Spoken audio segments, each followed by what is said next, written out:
ఏపీలో 4 రాజ్యసభ స్థానాల్లో కూటమిలోని టీడీపీకి 3, 1 జనసేనకు కేటాయించాలని నిర్ణయం తీసుకున్నారు.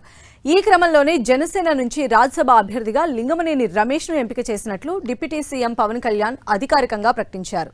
అలాగే టీడీపీ నుంచి 3 అభ్యర్థులను సీఎం చంద్రబాబు ఎంపిక చేయనున్నారు. వారు ఎవరనేది మరికొన్ని గంటల్లో తేలనుంది. నామినేషన్లకు గడువు దగ్గర పడుతోంది. టీడీపీ నుంచి అభ్యర్థుల ప్రకటన జరగలేదు. రాజ్యసభ అభ్యర్థుల భర్తీపై స్పష్టత కూటమి పార్టీల నుంచి దాదాపు కొలుక్కొచ్చింది. 3 టీడీపీ, 1 జనసేన తీసుకోవాలని 3 పార్టీల అధినేతల మధ్య ఏకాభిప్రాయం కుదరడంతో జనసేన తమ అభ్యర్థిగా లింగమనేని రమేష్ను ప్రకటించేసింది. టీడీపీ నుంచి మిగిలిన 3 అభ్యర్థులు ఎవరా అనే సస్పెన్స్ కు అధినేత చంద్రబాబు ఇంకా తెర దించలేదు. సుదీర్ఘ వడపోతల మధ్య ఈ కసరత్తు కొనసాగుతోంది. అయితే విశ్వసనీయంగా తెలిసిన సమాచారం ప్రకారం భాష్యం రామకృష్ణ, సానా సతీష్ల అభ్యర్థిత్వం దాదాపు ఖరారైనట్లు తెలుస్తోంది.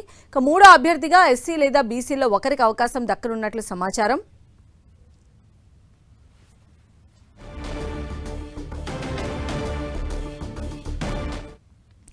టీడీపీ నుంచి ప్రకటించే ఆ 3 రాజ్యసభ అభ్యర్థులు ఎవరు అనే ఉత్కంఠ అయితే కొనసాగుతోంది. మరికొన్ని గంటల్లోనే ఆ ఉత్కంఠకు కూడా తెరదించే అవకాశం ఉంది. మరిన్ని అప్డేట్స్ తెలుసుకుందాం. మా ప్రతినిధి రవిచంద్ర మనకు అందుబాటులో ఉన్నారు. రవిచంద్ర,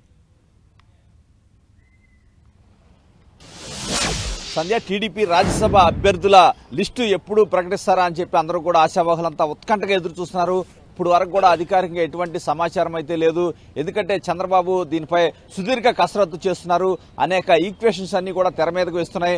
ఎందుకంటే కమ్మ సామాజిక వర్గం నుంచి అత్యధిక పోటీ అయితే వస్తుంది. అయితే భాష్యం రామకృష్ణ పేరు ముఖ్యంగా తెర మీదకు వస్తుంది. కానీ మిగతా అభ్యర్థులు కూడా, ఎందుకంటే కిలారి రాజేష్ పేరు కూడా ప్రధానంగా ఇక్కడ వినిపిస్తుంది. ఎందుకంటే పార్టీలో చాలా మంది యాక్సెప్టెన్స్ అయితే కిలారి రాజేష్ ఉంది.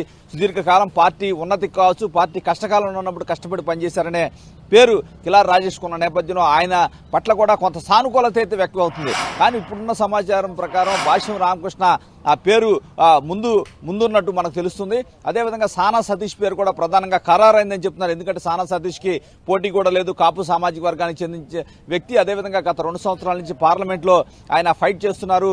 ఏదైతే ఆంధ్రప్రదేశ్ సమస్యల కోసం ఆయన అడుగుతూ ఉన్నారు, ఏదైతే కేంద్ర రాష్ట్రానికి మధ్య వారధలా పనిచేస్తున్నారు. ఈ నేపథ్యంలో ఆయన పేరు అయితే ఖరారైందని చెప్పుకోవచ్చు.